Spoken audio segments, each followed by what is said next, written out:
Hello everyone. Previous अंक में हमने लेखिका मृदुला गर्ग के द्वारा लिखा हुआ संस्मरण मेरे संग की ओर थे का सारांश पढ़ा था, उस पर चर्चा की थी। साथ ही लेखिका का संक्षिप्त जीवन परिचय भी हमने जाना था। आज अभ्यास प्रश्न और उत्तरों पर चर्चा करते हैं। पहला प्रश्न है, लेखिका ने अपनी नानी को कभी देखा नहीं, फिर भी उनके व्यक्तित्व से वे क्यों प्रभावित थी? लेखिका ने अपनी नानी के व्यक्तित्व के बारे में बहुत कुछ सुन रखा था। उनकी नानी अनपढ़ और पर्दे में रहने वाली एक साधारण सी महिला थी। भले ही वह परंपराओं में जकड़ी हुई रहती थी, परंतु उन्होंने अपने पति के विलायती ढंग से जीने वाले बैरिस्टर साहब के साथ बिना किसी शिकायत के अपना पूरा जीवन व्यतीत किया। मरने से पहले लेखिका की नानी ने पर्दे की परवाह न करते हुए अपने पति के मित्र से मिलने की इच्छा व्यक्त की और नाना जी ने भी इसमें कोई कोताही न बरतते हुए अपने मित्र प्यारेलाल जी को बुलवाया, जो एक स्वतंत्रता सेनानी थे। और फिर उन्होंने कहा कि मैं अपनी बेटी के विवाह का उत्तरदायित्व आपको सौंपती हूँ। आप मुझे वचन दीजिए कि आप मेरी बेटी का विवाह अपने जैसे स्वतंत्रता सेनानी से करवाएंगे। इन्हीं बातों के कारण लेखिका अपनी नानी से प्रभावित थी। सेकंड क्वेश्चन आता है, लेखिका की नानी की आजादी के आंदोलन में किस प्रकार की भागीदारी रही? लेखिका के अनुसार उसकी नानी भले ही प्रत्यक्ष रूप से देश के किसी भी आंदोलन में सक्रिय भूमिका न निभा सकी हो, परंतु उनके हृदय में देश की आजादी का जुनून भरपूर था। उन्होंने अपने पति के मित्र स्वतंत्रता सेनानी से अपनी इकलौती पुत्री के लिए एक ऐसा वर ढूंढने के लिए कहा जो आजादी का सिपाही हो। इस प्रकार हम ये कह सकते हैं कि लेखिका की नानी की आजादी के आंदोलन में भले ही प्रत्यक्ष रूप से कोई भूमिका न रही हो, परंतु अप्रत्यक्ष रूप से उन्होंने अहम भूमिका निर्वहन की। तीसरा प्रश्न आता है, लेखिका की मां परंपरा का निर्वाह न करते हुए भी सबके दिलों पर राज करती थी। इस कथन के आलोक में यहाँ दो प्रश्न दिए गए हैं। पहला है, लेखिका की माताजी की विशेषताएं बताइए। इसमें दो विशेषताएं आती हैं। पहला है कि लेखिका की माताजी झूठ नहीं बोलती थी। घर के कामकाज में उनकी रुचि नहीं होती थी, बच्चों के पालन पोषण में उनकी रुचि नहीं होती थी। आमतौर पर जैसे महिलाएं घर के कार्यों में रुचि लेती हैं, वैसा वह कुछ भी नहीं। उनका समय बीतता था संगीत सुनने में या किताबें पढ़ने में। परंतु उनकी दो विशेषताएं यहाँ मुख्य रूप से व्यक्त की गई है। पहली, वो कभी झूठ नहीं बोलती थी, और दूसरी कि किसी की भी गोपनीय बात को किसी दूसरे पर कभी जाहिर नहीं होने देती थी। और दूसरा है, लेखिका की दादी के घर का माहौल का शब्द चित्र अंकित कीजिए। लेखिका की दादी के घर में लेखिका की दादी, उनकी देवरानी जिठानियां, साथ में दादी की सास, यानी कुल मिलाकर पूरा परिवार रहता था उस हवेली में।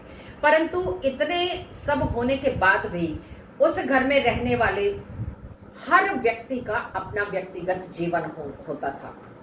कहने का तात्पर्य है कि घर का वातावरण स्वच्छंद था और अपनी हर अच्छी बुरी बात सभी के सामने बेझिझक कहने की वहां आजादी थी।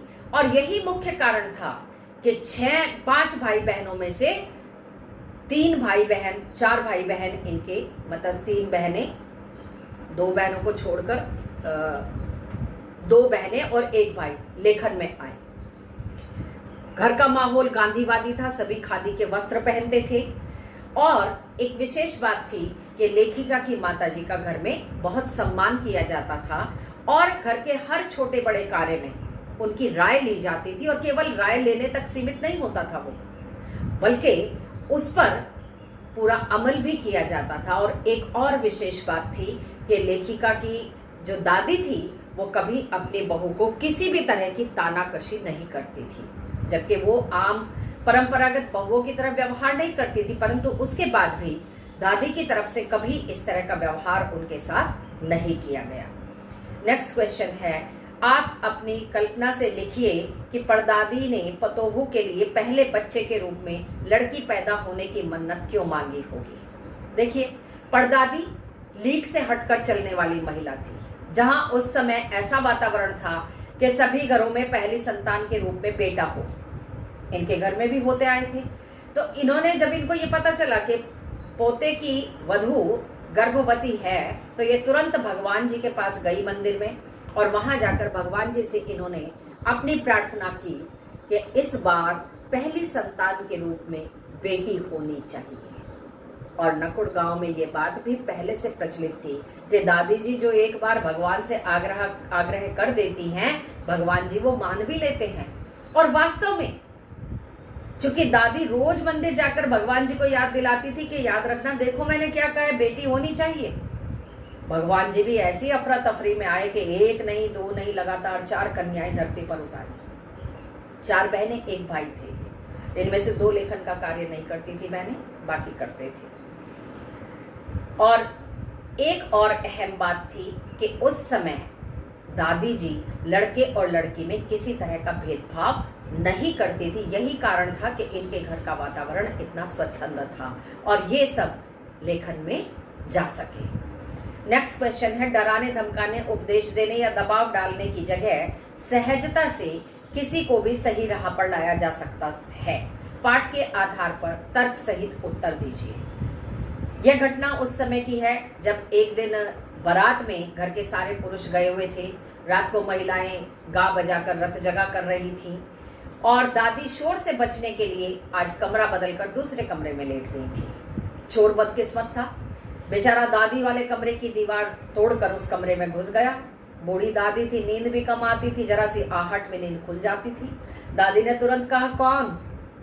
चोर हकबका गया, अरे दादी तो इसी कमरे में है। उसने कहा, जी मैं कौन? उसने बताया, मैं चोर। कहती, अच्छा होता होगा चोर, चल ऐसा कर, बहुत प्यास लगी है, ये लोटा उठा, जरा पानी भर के लेके आ। उसने कहा, जी मेरे हाथ का पी लोगी आप, मैं चोर हूँ। उसने कहा, तुम्हारे भगवान के अलावा कौन है यहाँ, जाओ पानी लेकर आओ। पानी ले आया। लाने के बाद दादी ने गटागट आधा लोटा पानी का पी लिया। आधा लोटा पीने के बाद कहा, अब इस पानी को तुम पियो बचे हुए को। पिला दिया उसको पानी और फिर उसे प्यार से समझाया, देखो बेटा, मेरा जूठा पानी पीने के कारण अब तुम मेरे बेटे हो गए हो और मेरा कोई भी बेटा चोरी चकारी जैसा काम नहीं करता। अब ये तुम्हारी इच्छा पर डिपेंड करता है कि तुम मेरे बाकी बेटों की तरह खेती करो या तुम ये चोरी करो। बेचारा चोर क्या करता, उसने अपना ये रोमांचक धंधा छोड़ा और उनकी हवेली में रहने लगा और खेती करने लगा।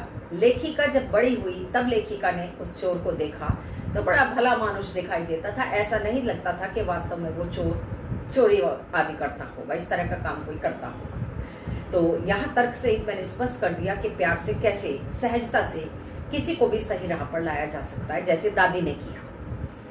शिक्षा बच्चों का जन्मसिद्ध अधिकार है। इस दिशा में लेखिका के प्रयासों का उल्लेख कीजिए। लेखिका कॉलेज में नौकरी करती थी जब उनके पति का ट्रांसफर दिल्ली से डालमिया नगर और उसके बाद बागलकोट हुआ कर्नाटक में। तब तक इनके 2 बच्चे हो चुके थे और विद्यालय जाने लायक थे, परंतु वहां इनके पति चूंकि सीमेंट कारखाने में थे तो इस तरह का कोई, माता पिता दोनों पढ़े लिखे होने के कारण अच्छा विद्यालय चाहते थे, परंतु इन्हें ऐसा कोई विद्यालय नहीं मिला जिसमें ये अपने बच्चों को शिक्षा दिलवा सकें। तो पास में ही चर्च था, ये वहां गई और फादर से इन्होंने अनुरोध किया कि आप एक विद्यालय, प्राइमरी विद्यालय यहाँ खोल दीजिए ताकि यहाँ सीमेंट कारखाने के अधिकारियों के और अन्य बच्चे शिक्षा ग्रहण कर सकें। फादर ने कहा, ठीक है, आप मुझे ये आश्वासन दे दीजिए कि ये विद्यालय 100 वर्षों तक चलता रहेगा। लेखिका स्पष्टवादी थी। उन्होंने कहा, माफ कीजिएगा, ये तो गारंटी मैं अपनी भी नहीं दे सकती कि मैं कब तक जीऊंगी कब तक नहीं, तो मैं स्कूल की कैसे दे सकती हूँ। इस पर उन्होंने भी तपाक से जवाब दिया, 2 टूक कहा कि माफ कीजिएगा, आवश्यकता आपकी है, मेरी नहीं है, तो इसमें मैं कुछ नहीं कर सकता। फिर लेखिका का अपना प्रयास था।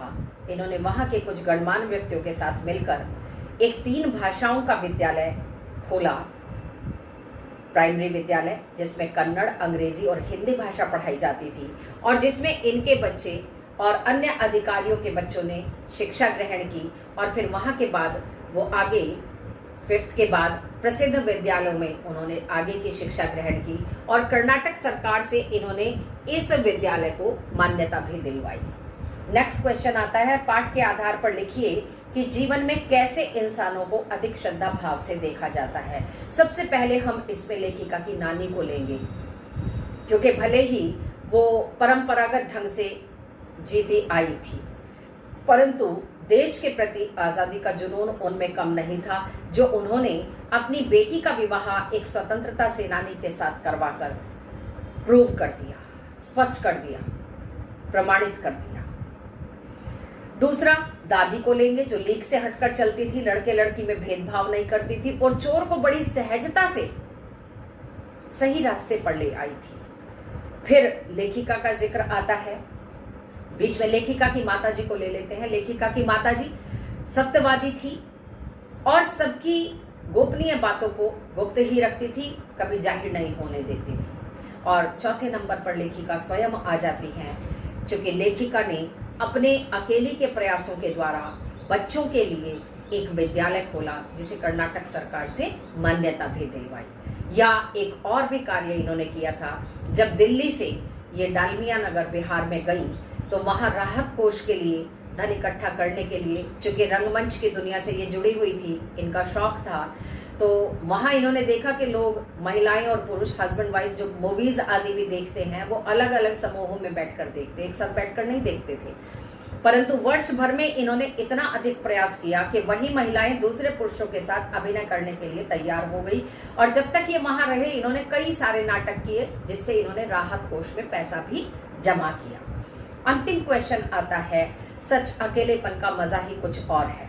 इस कथन के आधार पर लेखिका की बहन एवं लेखिका के व्यक्तित्व के बारे में आप अपने विचार व्यक्त कीजिए। लेखिका की बहन रेणु, एक दिन दिल्ली की वर्षा, जिसमें दिल्ली में तो थोड़ी सी बारिश होती है और पानी भर जाता है, तो सुबह सुबह लगातार पिछले 2 दिन से बारिश हो रही थी और वह विद्यालय जाने लगी। बस नहीं आई, टेलीफोन भी बंद हो चुका था क्योंकि पानी भर गया था जमीन में। तो उससे कहा गया कि विद्यालय आज बंद होगा, मत जाइए। उसने कहा आपको कैसे पता, और वो चली गई। पानी में छप छप करती अकेली, बस्ता लटकाए 2 मील पैदल चलकर गई। स्कूल जाकर पता चला, चौकीदार ने बताया कि विद्यालय तो आज बंद है बेटा। वो वापस आ गई। घर आने पर कहा हमने तो पहले ही कहा था विद्यालय बंद होगा। कहती तो क्या हुआ, जो आनंद मैंने अकेले जाकर लिया, बिल्कुल अकेली निचाट सड़क पर मैं अकेली पानी में छप छप करती हुई गई और आई, वो आनंद घर में बैठकर थोड़ी ले सकती थी। और दूसरा, इसमें लेखिका का प्रसंग आता है अकेलेपन में, कि इन्होंने पहला प्रयास अभिनय की दुनिया में, रंगमंच की दुनिया में किया। डालमिया नगर में रहते हुए महिलाओं को दूसरे पुरुषों के साथ अभिनय के लिए तैयार किया। और दूसरा, कर्नाटक सरकार से मान्यता दिलवाकर एक विद्यालय का निर्माण किया। सो स्टूडेंट्स, इस अंक में यहीं तक। अगले अंक में नए विषय के साथ आपके समक्ष आऊंगी। धन्यवाद।